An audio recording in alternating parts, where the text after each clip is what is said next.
9ই August বিশ্ব আদিবাসী দিবস উপলক্ষে সালানপুর ব্লকের 5টি আদিবাসী নৃত্য কমিটির হাতে তুলে দেওয়া হলো বাদ্যযন্ত্র।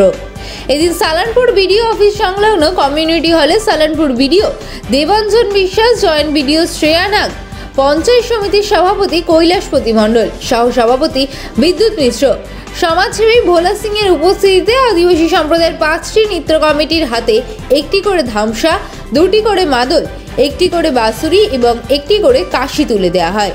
এদিন সালানপুর ব্লকের পঞ্চায়েত সমিতির সহ সভাপতি বিদ্যুৎ মিশ্র জানান, বিশ্ব আদিবাসী দিবস উপলক্ষে মুখ্যমন্ত্রী মমতা বন্দ্যোপাধ্যায়ের নির্দেশ মতো ব্লকের 5টি আদিবাসী নৃত্য পরিবেশন দলের হাতে বাদ্যযন্ত্র তুলে দেওয়া হলো।